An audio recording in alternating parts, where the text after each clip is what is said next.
What I'm hearing now is that young people are being told to not go into programming because AI is essentially going to take all of that away. Every now and then, the fight world feels like a giant group chat that somebody left open on a very loud phone. Notifications ding all day and night, and every ding comes with a fresh dose of drama.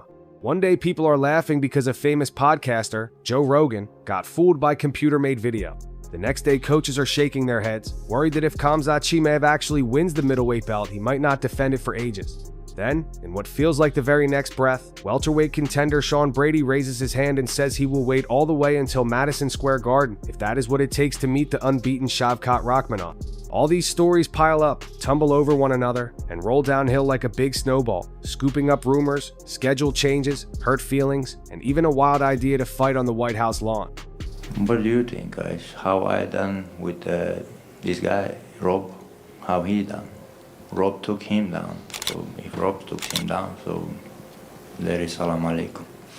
It is easy to get lost or miss a key piece, so let's hit pause, tie our laces, and go through each twist slowly. No hard words, no fancy numbers, just simple sentences that turn the noise into a clear picture you could explain on the bus ride to school. Joe Rogan's podcast reaches millions, which makes it a bit like talking through a megaphone inside a stadium. When he played a clip that looked exactly like Khabib Nurmagomedov giving a fiery speech about discipline, the whole stadium leaned in. The voice said people should be addicted to early wakes, prayer, training, silence. Joe and his guest Khalil Roundtree nodded in total agreement. They even joked about turning the speech into an alarm tone. I saw this. One AI program spoke in a foreign language it was never trained to know. This mysterious behavior called emergent properties has been happening. But within minutes, sharp-eyed fans saw lips that did not match words and phrasing that sounded just a little off. They shouted on social media that the scene was fake, cooked up by artificial intelligence. Memes exploded. Someone wrote, "Bro warns us about deepfakes every week but falls for the first one he sees." Another joked that Joe might soon wire money to a prince of Dagestan if the email looked pretty enough. Some listeners felt bad, saying new deepfakes trick almost everyone now. Still, the lesson was clear. Even big voices need to double-check their sources, or else the internet roast will be hotter than a summer sidewalk. While Rogan hunted for real clips, coach and analyst Dean Thomas stared into his camera with a steady, worried face. Dana White confirms Khamzat Chimaev is next. Dricus Khamzat is a pretty big fight that you guys can put on right now. Yeah. I would give DDP the advantage over Khamzat right now. Styles make fights, and you never seen Dricus fight. Good wrestler. He compared Khamzat Chimaev to a sports car that flashes from 0 to 60 in 3 heartbeats, yet stalls without warning. In only 10 days back in 2020, Khamzat crushed 2 opponents and broke a record for fastest turnaround wins. That electric start made fans chant his name. But soon after came missed weight, lung problems from COVID, and fights that vanished at the last minute. Dean painted a picture. Imagine Khamzat grabs the gold from Dricus du Plessis at UFC 319, raises it high, then spends the next year healing sore ribs or rehabbing lungs, while every challenger stands frozen like statues. A title should move, he said, not sit on a shelf collecting dust. Dean even confessed a tiny voice in his head wonders if the fight might still collapse before fight night because some guys just bring disaster. His calm tone made the warning feel heavier, like hearing thunder far away and knowing a storm is coming. Across another podcast table, lightweight contender Armen Tsarukyan laid out his argument with the clean logic of a math teacher. But what do you want? If they don't give you the title shot against Islam, is it Dan Hooker? Is it Gaethje? Is it somebody else? Who do you want to be fighting next? I want to fight someone from top 5. It's a Gaethje or Oliveira.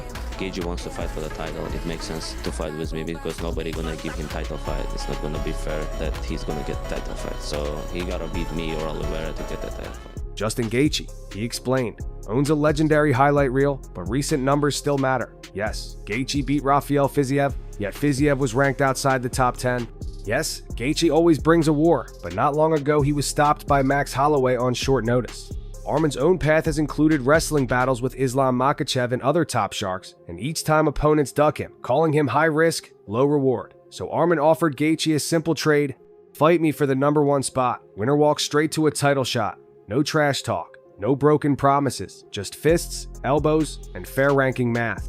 Some Gaethje fans argued that pure excitement should count like bonus points at school, but others nodded, feeling Armen's challenge was honest. Question now is whether Justin, who has talked about retiring if he doesn't get gold soon, will roll the dice one more time or step away with his action hero legacy untarnished. Gaethje says he's hanging up his gloves if he doesn't get the title shot. The guy did so much for the sport, and if anyone says he doesn't deserve it, and he said, if I'm not going to fight for the title, I'm just going to hang up my gloves. Not every fight story happens inside the cage. Benoit Saint-Denis and coach Daniel Warren once felt like explorers tied by a single rope while climbing a snowy peak. Together they beat big names, shared locker rooms, and trusted each other's plans. Then Benoit lost to Dustin Poirier, and their bond shattered.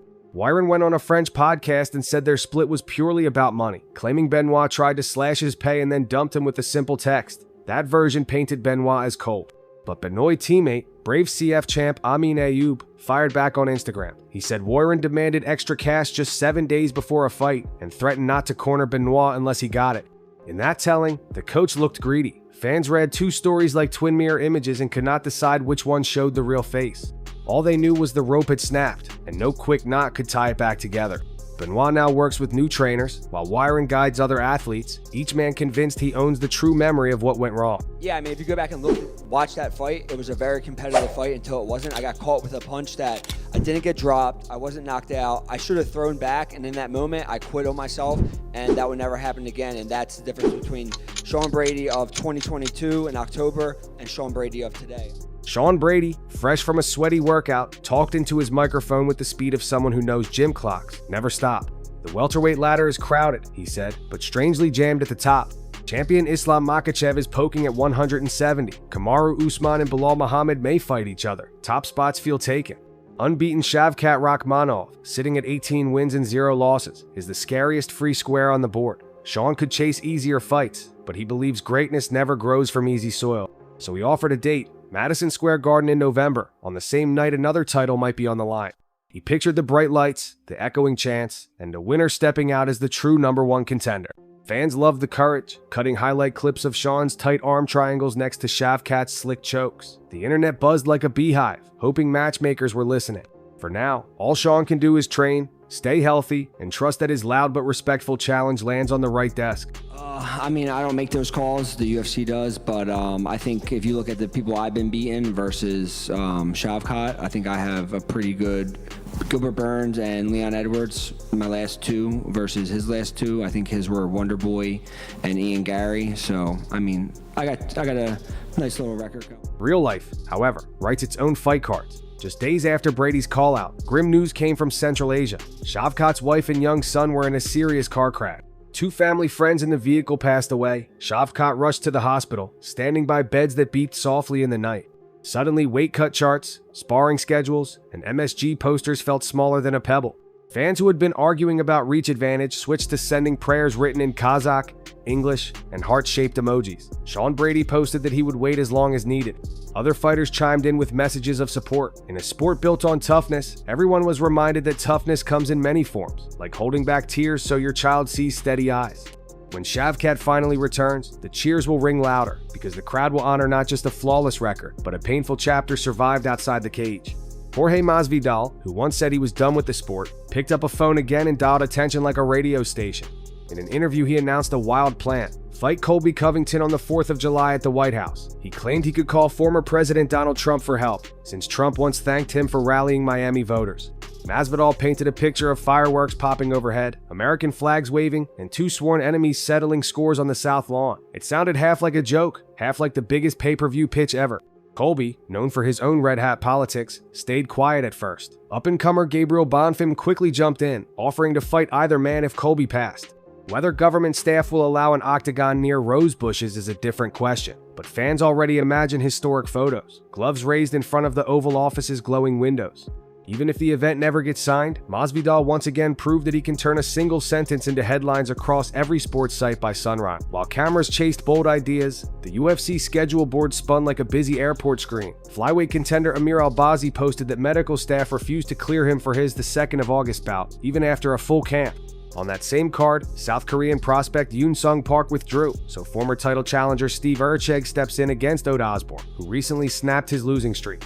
I didn't think I'm gonna spend the night in the hospital, but Brandon Moreno was a better man tonight. It's not our night, but like he said, maybe not today, maybe not tomorrow. I would be back.